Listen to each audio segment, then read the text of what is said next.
So you're studying sociology. You're completely fascinated by how society works, right? But have you ever stopped to wonder how you can go from just understanding all of it to actually shaping it? Well, today we're diving into an incredibly impactful career that does exactly that, the policy analyst. Okay, check this out. Policy analyst Will Wilkinson once said this about his dad's reaction to his career choice. And, it's a feeling a lot of us in the social sciences can probably relate to.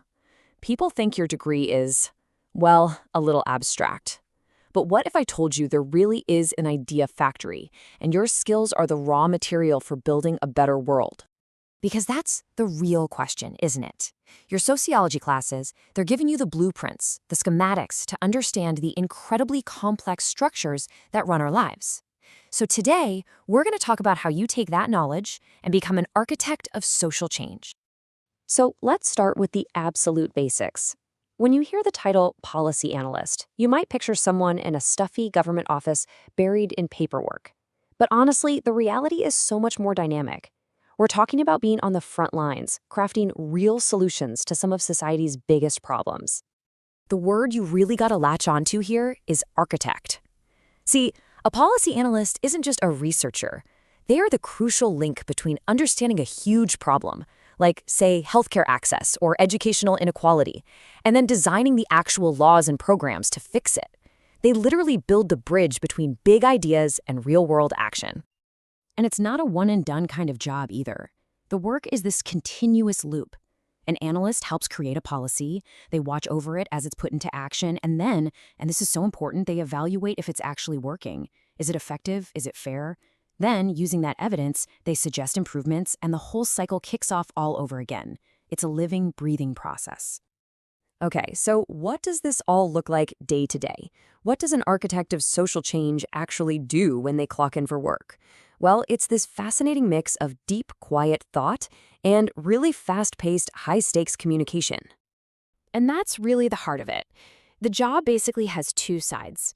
You have to be able to go deep, to get lost in the data and the research, but then you have to be able to come back up for air and communicate what you found in a way that actually influences powerful people. You're part scholar, part strategist. And this slide, it lays it all out perfectly. On the research side, you're doing stuff like jurisdictional scans, which is just a fancy way of saying you're looking at how other cities or countries tried to solve the same problem. You're digging into data. Then, on the communication side, all that work gets boiled down into things like briefing notes. These are super short, powerful memos that give a busy politician or CEO everything they need to know to make a smart decision fast. You literally translate complexity into clarity. All right, now for the really cool part. This is where you come in. Why is a sociology degree, the degree you're working on right now, such a huge advantage for this career? Because the skills you're learning aren't just for exams, they are professional superpowers in the world of policy. And let me be really, really clear about this. That class you're taking on social inequality, or the one on research methods, they are not just academic hurdles. They are your direct, hands-on training for becoming a seriously effective policy analyst. I mean, just look at this slide. This is everything. Your understanding of societal issues, that helps you see the real root causes, not just the surface-level symptoms.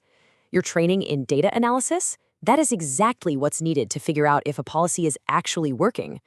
And your grasp of social structure lets you predict how people might react to a new law. When you use something like conflict theory, you're trained to ask the most important question of all: who wins with this policy, and who gets left behind? And hey, this isn't just theory. Sociological ideas have been shaping our world for decades. Research coming from feminist perspectives directly led to landmark laws like the Equal Pay Act. It's why we have funding for domestic violence shelters. Functionalist theories helped build the literal foundation of our modern health and education systems. Ideas have consequences, and sociology has some of the most powerful ones. Okay, let's get to the questions that I know are on your mind. Is the work actually fulfilling? And can I make a decent living doing it? The answer to both is a big, loud yes. Let's break down the rewards.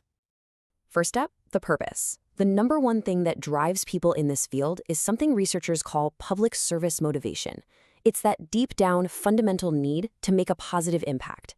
You're not just collecting a paycheck, you're actively contributing to the public good. And that kind of job satisfaction, it's tough to beat. All right, now for the paycheck. As of 2024, the median salary for a policy analyst is almost $65,000.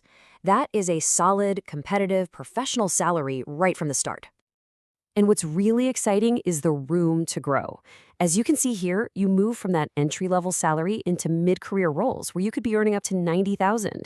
In senior analysts, the directors, they're often making well into the six figures. So yeah, this is a career with a very strong upward path. Now, let's talk job outlook. The government groups policy analysts with political scientists, and they project about 3% growth over the next decade. Now, what that number tells us is that the field is stable, but it's also competitive. So the question is, how do you get an edge? Well, here's the secret. The real game changer is specialization. Just look at this chart. The growth for environmental policy analysts is more than double the average. And for information security analysts, a field that is desperate for people who get social systems and privacy, the growth is a mind-blowing 29%. That's where the opportunity is. You pair your sociology toolkit with a high-demand niche, and you're golden. Okay, so you're fired up? You can see the path? What are the actual, concrete steps you can take, starting right now, to make this happen? First things first, education.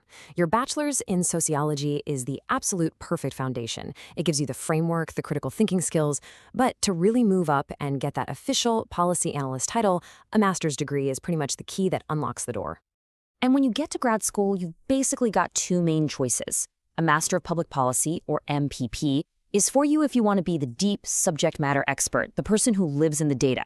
A Master of Public Administration, or MPA, is more about leadership, managing the teams that actually put policy into practice.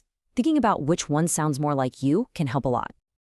But listen, you don't have to wait until you have a master's to get started. Your sociology degree opens the door to some amazing entry-level jobs that build incredible experience. You could work as a legislative aide, help plan a city, or work for a nonprofit. These jobs put your understanding of communities to work right away, and they are the perfect launchpad. So let's just bring this all home. Your education in sociology is giving you a powerful, unique lens to see the hidden systems that run everything. So the question you should ask yourself is no longer that defensive, what can I even do with my degree? It's the proactive, powerful question, what problem am I going to solve with it? You have the tools, you have the blueprints, you are ready to be an architect. The only question left is, what are you going to build first?